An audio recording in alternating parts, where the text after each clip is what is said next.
ngayon sa garden. Kain tayo, mukbang tayo ng vegetable in fish. O, diba? Aking dinner.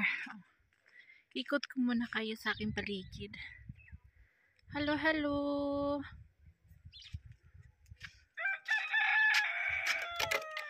Kukuha tayo ng makakain na gulay dito sa aming garden.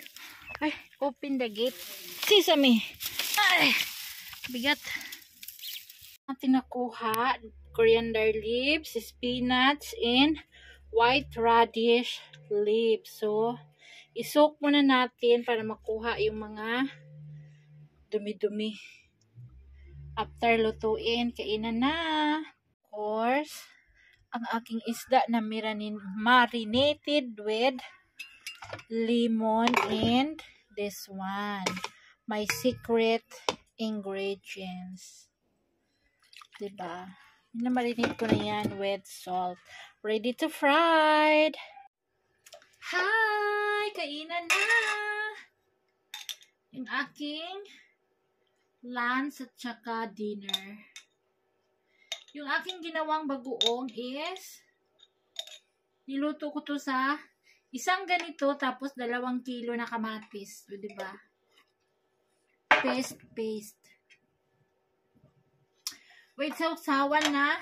Hindi pa ako nakakain. Naglalaway na ako sa sausawan ng maanghang. So, we have gulay and 1 cup of rice and ang aking fish is same sa aking fish. Fish. Grabe talaga yung Bisaya, eh. Nasira yung aking mga ano. Kasi yung isda dumidikit doon sa kawali. Di ko alam bakit. Mainit naman siya. Yung iba hindi dumidikit. Pero yung iba dumidikit.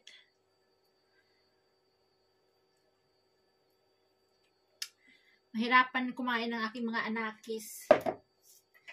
Okay na yan. Hindi naman sila masyado mahilig sa isda kasi matinik. Ako lang rin kain. Diba?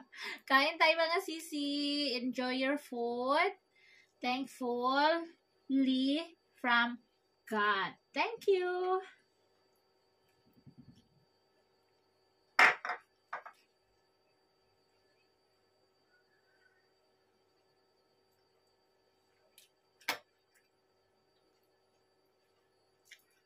Yung aking gulay, hindi ko na pinutol-putol.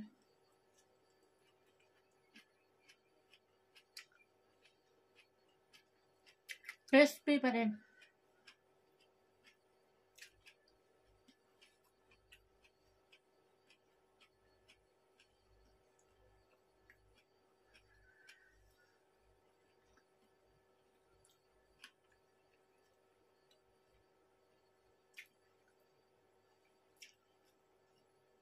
Thank you sa walang sawang suporta sa amin. Hindi ko na kayo isa-isahin, nakikita ko lang kayo. Minsan may mag-comments, minsan hindi. Thank you.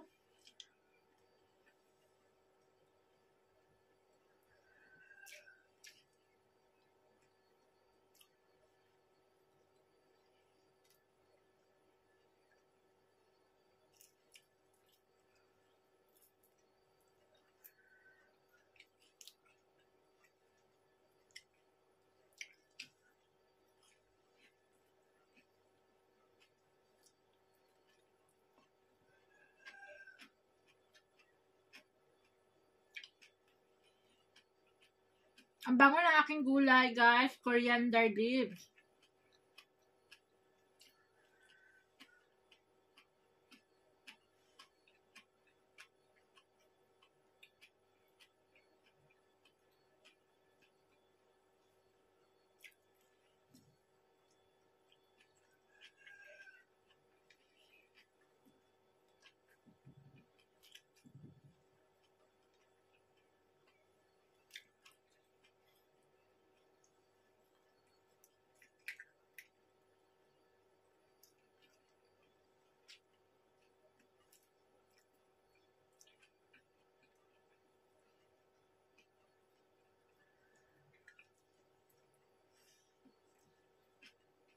Namiss ko mag-mukbang mag-isa.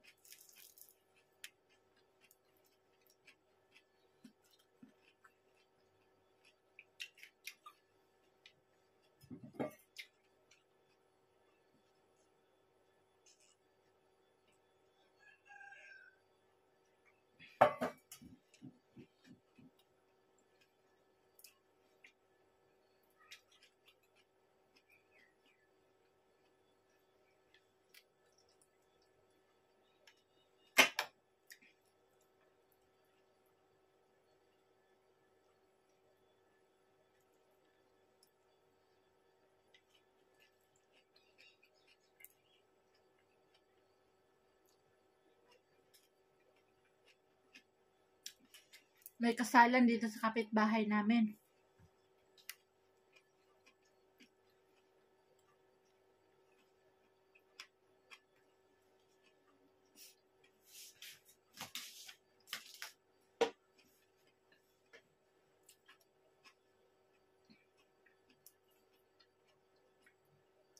Yayamanin.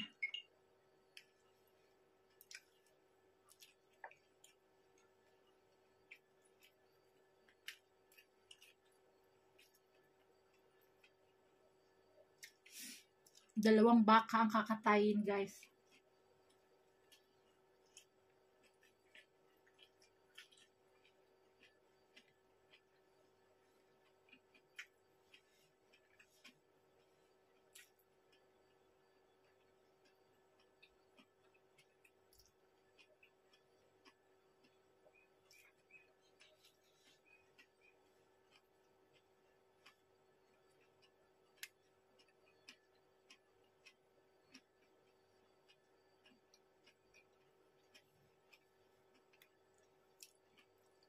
Kaso ang baka, cholesterol, di ba?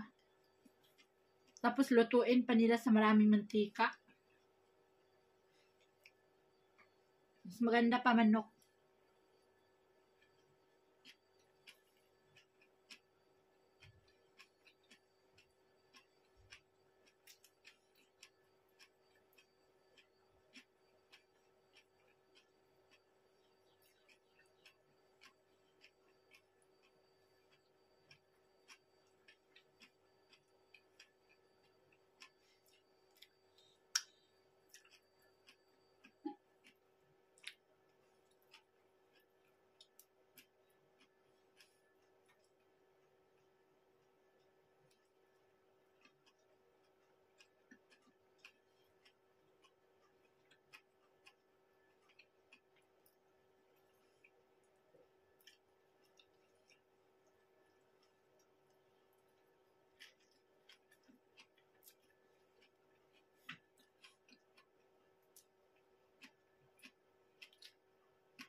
Yung mga kasama ko nasa galaan pa na sa mga kapitbahay.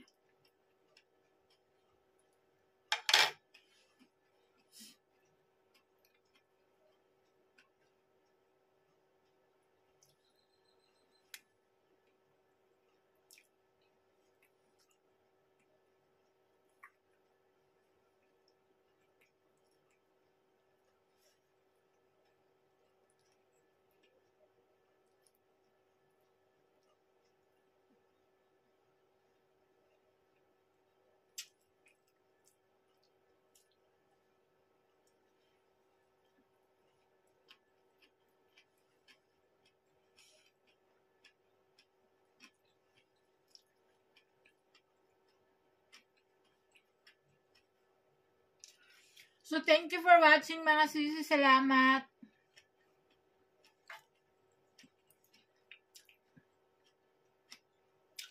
Salamat sa inyong pagsama. Unguyain ko muna ng dahan-dahan yung gulay. Kasi, di ba, Kailangan naman tingnan nyo ako nguya lang ng nguya. Thank you! Malapit ko na maubos. Sa haba ng gulay ko, ang tagal nguyain. Puriagaba, naantok ako sa pagkakanguya. Kailangan mo siyang nguyain ng nguyain. Maputol talaga sa ngipin mo. Kasi mahahaba yung granule, yung ano niya. Ganyan, no? Tapos makakapal yung ano ng spinach.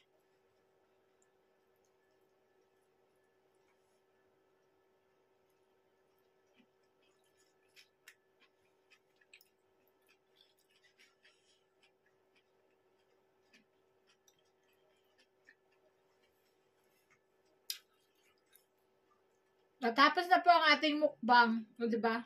Mukbang na gulay na hindi mo maintindihan.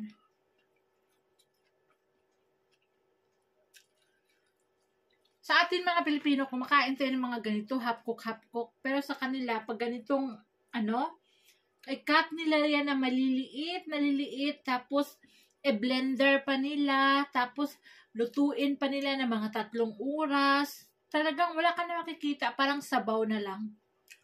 Tapos isaw-saw sa chapati. Ganun nila pagluto ang gulay. Namangha sila pag ganito yung kinakain ko. Yung ganito lang, konting boil lang, ganyan. Sa kanila kasi, luto talaga, luto parang lugaw sa atin. Sa kanila parang sabaw.